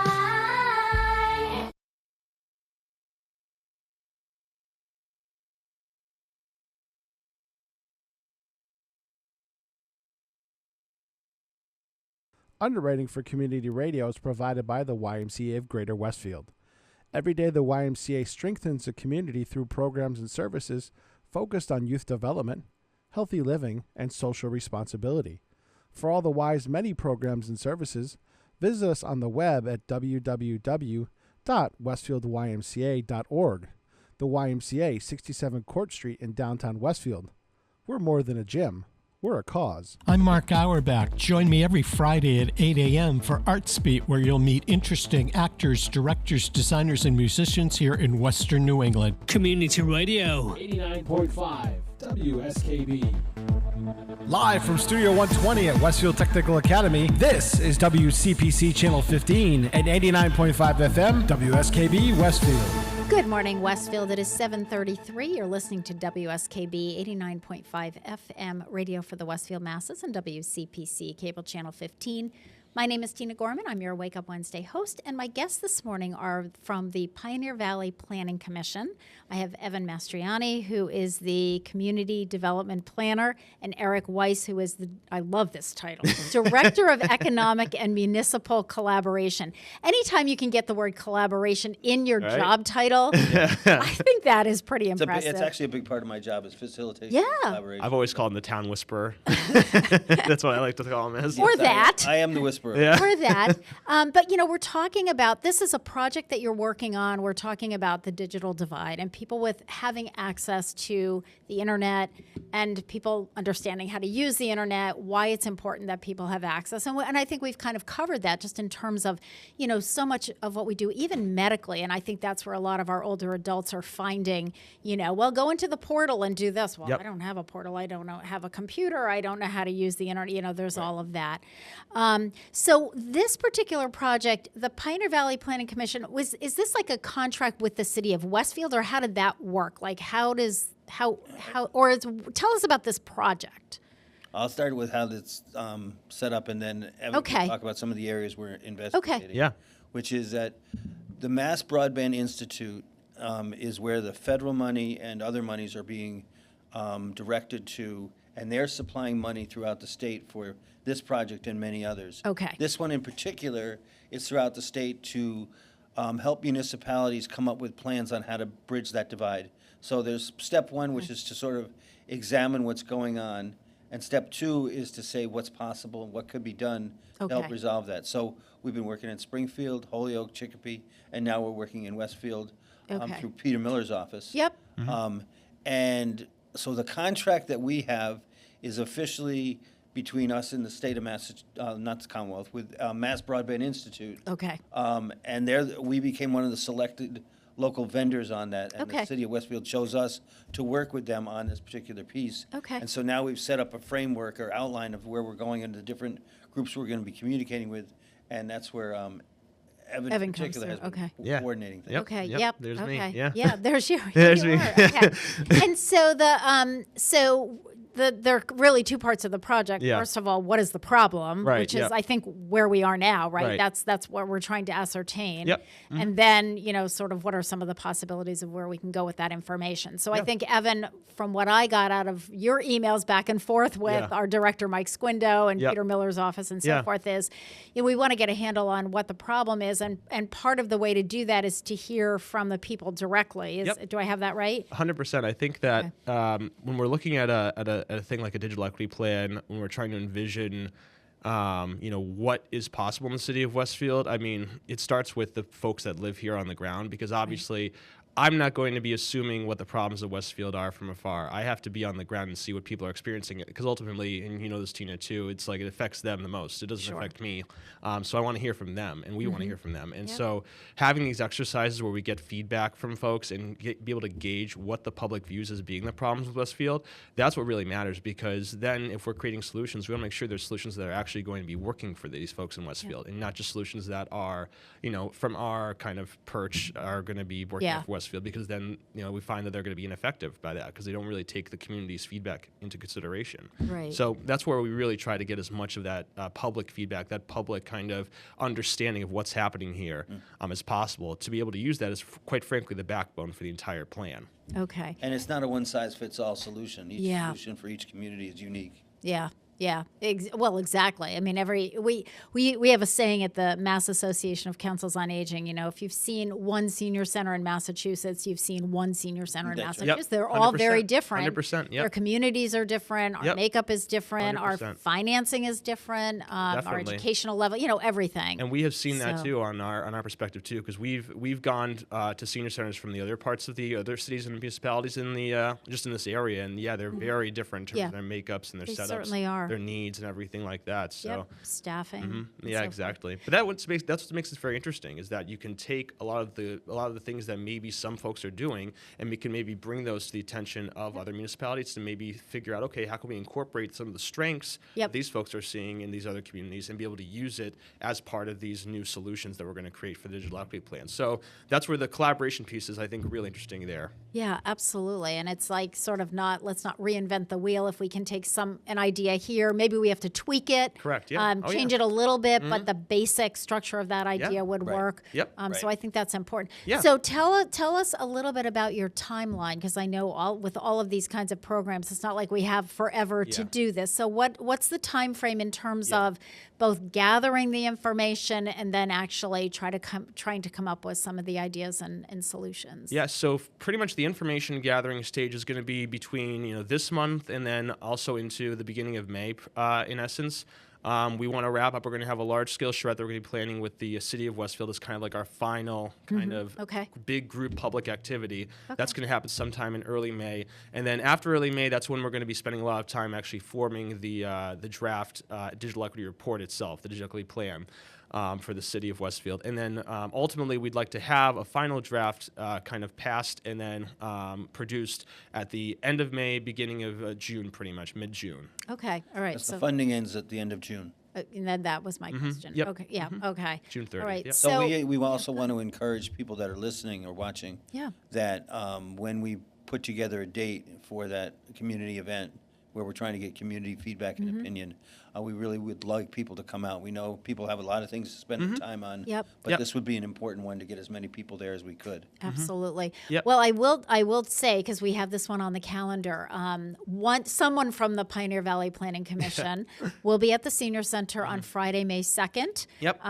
For our Friday morning breakfast, which yeah. is a very popular. I think this Friday we have, this Friday we have like 100. Yeah, we have like 100 people signed Eric up. just so subtly we have, signaled. Yeah, we do. It's it's our Friday morning breakfasts are becoming more and more popular. Yeah, so Mike's that was telling why me I that. What do we get for suggested it. breakfast? I can't. We don't have the main Is that a menu secret? yet. Oh, No, it's a no. surprise. It'll be. Oh, no, okay. it'll be out. You'll be able to check it Oh, I didn't know if online. it was like, you know how Crumble Cookie has like the weekly drop menu sometimes? No, that no, was no. like that. I was going No. to say. I've menu been known to comes- drive for breakfast, so that's The okay. menu comes out. The menu comes out for the month. So we just came out with the April menu. The May menu will be out the Saturday okay. before you're here. Okay. But just to let our viewing public know, because I know we have a lot of our regulars who watch the program, we'll have an information table set up probably in the back of the great room, Perfect. which is where Yeah. breakfast is. Perfect. So Evan will be there. Someone will be there so that you can come share your concerns. Let him know what you think. If you have wonderful ideas for how we can help to solve this, Yep. I'm sure he's all ears. Yeah, So that 100%. will be happening on that day. So that's it's kind of one of those things where you're going to be there anyway. And I happen to know that everybody that walks in the doors of the senior center has an opinion about something. Oh, really? That's Because perfect. I've All right. heard that over the That's 20 awesome. years that I've been there. I've great. heard lots of opinions. So Perfect. this is an opportunity, for people to Yeah. really share what they have to say. So Yeah. Maybe Mark we'll your have Evan calendars. do a singing invite to the song. Yes, see, you know yes, what? This we is can, this well, is we all- can no. introduce this song Oh that my that we gosh. just played. D equals digital Thank you. divide That by we will do. by the Happy Trail Kids. So we can have that on in the background. That we will do, But definitely. it is a big problem. I mean, Yes, all kidding aside, this Yeah. this is a huge deal. Yep. When I think Eric, you really made a good point. It's not. It's forms that have to be filled out. Yep. You're trying to deal with Social Security. We're dealing with Medicare. Yep. We're dealing with our health Exactly. insurance. Yep. We're dealing with things that we all have to deal with. Yep. If there's one thing the pandemic showed us is that the need for having the internet connect people for sources of information, communication, etc. It's real, and Yes. it's something that it helps alleviate a lot of suffering and pain because people could connect. Yeah.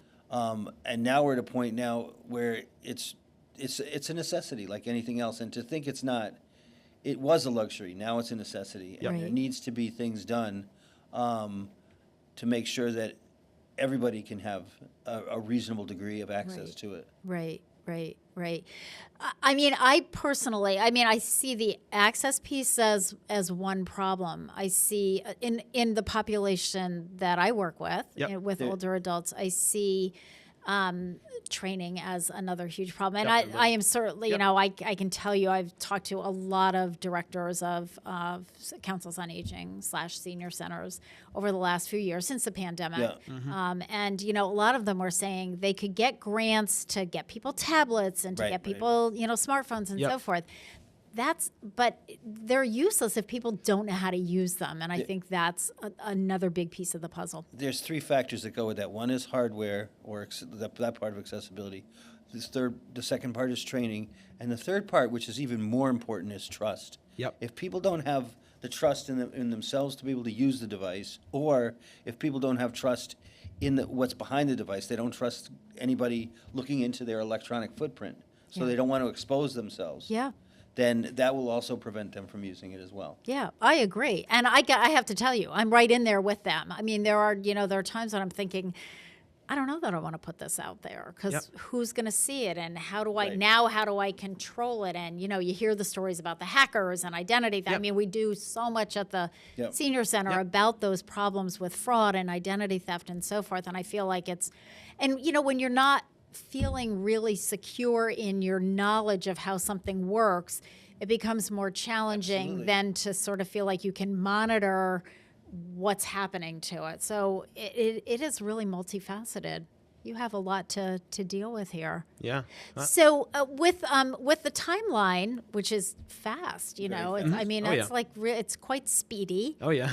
What are you kind of hoping that you're going to be giving to the city at the end of all of this? Yeah. So the goal is that this is really, I mean, even though, you mentioned it is a short timeline for this program, it's really setting up for a longer term timeline and kind of structure that'll be in place for Westfield, which is, the grant, the plan is just one part of the puzzle. MBI really uses the plan as phase one in essence, for really setting up for other grants and other programs that they fund that will help to, like I said, achieve some of those goals that Westfield sets out. So in essence, what the plan does is sets out a roadmap of saying, hey, these are our problems, this is what we need to solve these problems, and then MBI will take that plan and say, okay, that's great. These are what we can offer you for solutions. And I could just off the top of my head mention some of the programs. One of them is Okay, called, before you yeah. do. Oh, yeah. Slow down. Oh, yeah. Slow down. Oh, yeah. But also, MBI, remind us what that stands for. Oh, that's Massachusetts Broadband Institute. So that's going to be... Massachusetts Broadband Institute. And what exactly is that? Yeah. That was developed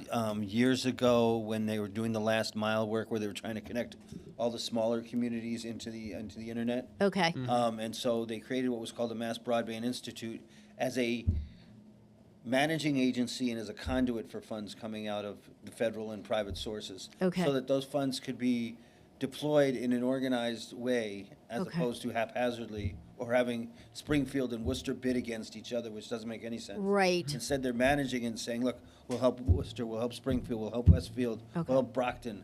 Okay. So they can be Yes. equitable in the way they distribute the money. Yeah.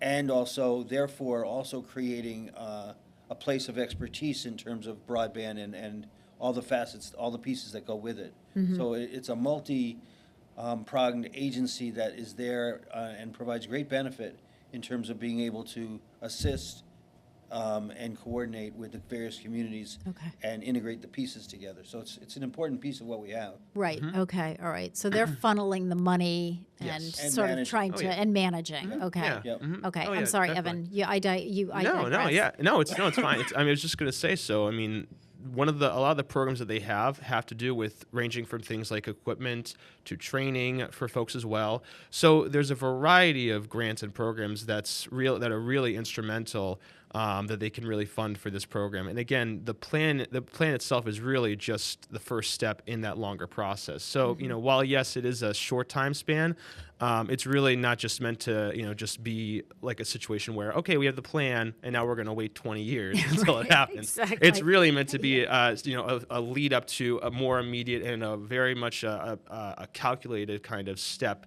or process for Westfield to achieve their goals that they have set out in this plan. Okay. We tried to, in the plans we put together, make sure that the actions to be taken are truly actionable, meaning they're Yes. not so lofty you can't get to them. And some things are obvious, like the distribution of devices, and some things are less obvious, like can you coordinate the various people who do repairs and training so that if I'm in Westfield and I'm looking for a training or some repair of my device, where are the 3 or 4 places I can go? Yes. Or in Springfield, where are the 10 places I can go? Yeah. So you don't have to, it's not reinvent the wheel, but you don't have to try to find out all the information all by yourself. Yeah, yeah. I think that's. I mean, I think that's really important. I think that's key, and I think that you're really honing in on, the foundation of what some of this problem is. The other big challenge is that, as we all know, technology moves faster than society likes it to. Yes, they're And in. so by the time you catch up with one thing, you're already behind on another. So having some sort of strategized plan will also be beneficial in that regard, because one of the things that we have recommended in each and every town is to make sure somebody keeps their eye on the ball, even after this grant runs out, that make it somebody's responsibility to keep up with this. Yeah. You need to do more than just put technology budget numbers in your budget, to Yes. buy equipment. You also need training and follow through and understanding of what that does. And especially now, one of the things that municipalities are faced with, which is real, is it's great that they've extended the law, meaning hybrid. You can do public meetings hybrid and electronically. I think it's the way it should be in the future. Yep. But that now also says that each and every community has to invest in a reasonable way how you set that up. It can't be these awkward little setups. It has to be a real setup in town for it to be connected and providing the openness to the democracy it's trying to serve. Yeah. Yeah. Yeah. I couldn't agree more. And I think again, you're going to see that it's going to be different in different cities and towns for, what their capability is for that. But I mean, I think that was huge. I think lots of lessons learned during the pandemic. My husband was we were at a meeting a couple of days ago, and he said he was teaching at Springfield College at the time as an adjunct. And he said, we were Zooming. He said, I didn't even know what Zoom was before the pandemic, because we didn't have to use it. It was all in person in class. You went in there, you did your thing. And, it was just a whole new thing for so many. And we learned what so many of the problems were when we were trying to teach students who were, there was your digital divide. I mean, that was probably more obvious than. Yeah, my wife's a high school science teacher, and it was, Yeah, it was. You're all over the map. challenging. You're all over the super map. I challenging. mean, you have students who didn't. How do you teach when we're saying we're relying on the internet? Well, I don't get it here. Right. We can't afford it here. Whatever the reason was, or I don't have a computer. Yeah. In some of the communities in the area, we've heard more than once this story like, my kids got a tablet from the schools, but we don't have Wi-Fi at home. Yep. So we drove around to find it, and they did their homework In a parking lot. at Yeah. McDonald's or whatever. Yes. Yeah. That just shouldn't be. Yeah, I mean, we heard that a lot. Yep. We heard that a lot. All right, if you're just joining us, my guests this morning are from the Pioneer Valley Planning Commission. I have Evan Mastriani and Eric Weiss. We're going to take a short break. It is the birthday of Marvin Gaye, so we're going to listen to a Marvin Gaye tune. We're going to listen to Marvin Gaye singing Heard It Through the Grapevine. We'll be back.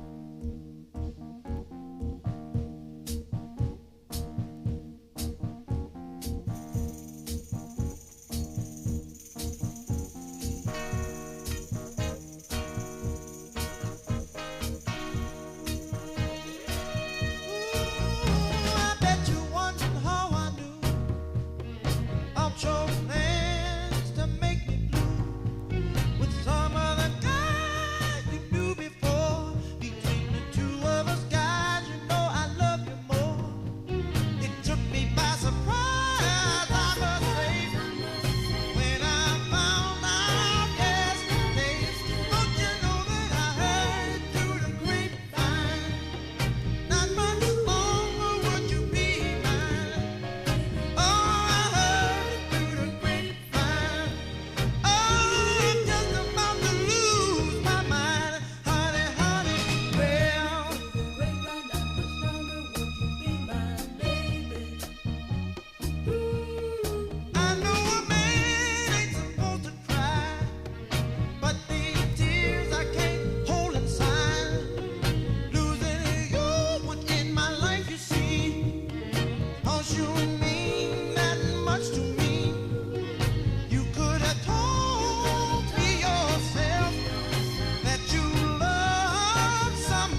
Support for community radio on WSKB is provided by Betts Plumbing and Heating Supply Company, an independent, family-owned wholesaler serving Westfield for over 50 years, specializing in plumbing, heating, and industrial piping supplies.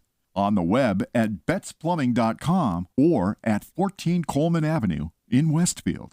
Hi, this is Harry Rock, host of Rock on Westfield every fourth Wednesday at 8 a.m. Tune in for my view of this place I call home. Community Radio. 89.5 WSKB.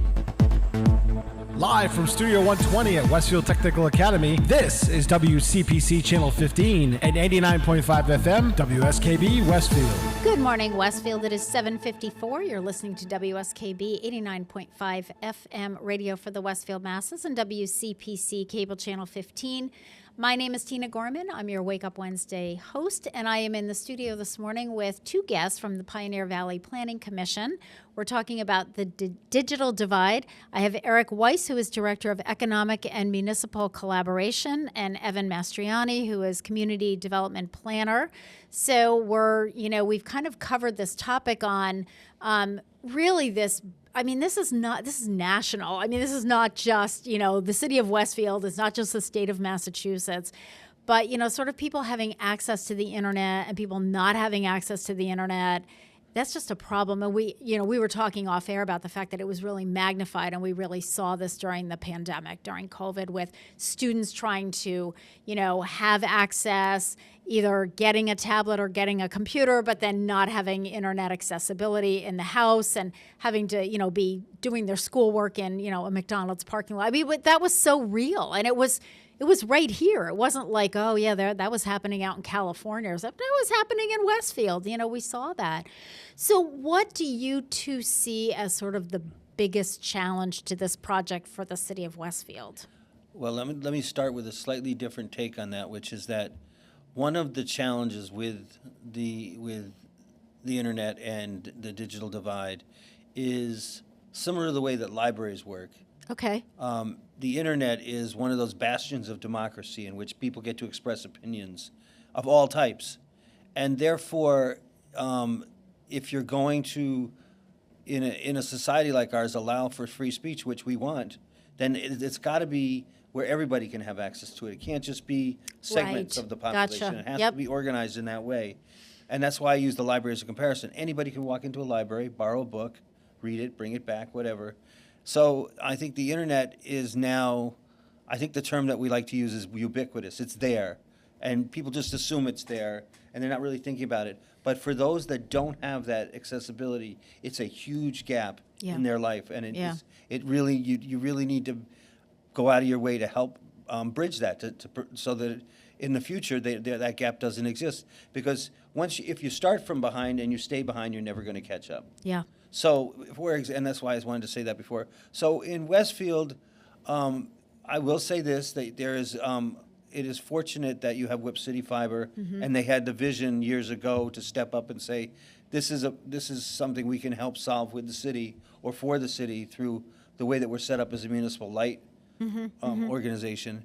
And what it really says is that as the fiber gets laid down and the city is completely connected, then it's really just identifying those pockets of where the help is needed, whether it's the elderly population or a section of town where people can't afford it, or whatever those pockets are that need to be addressed.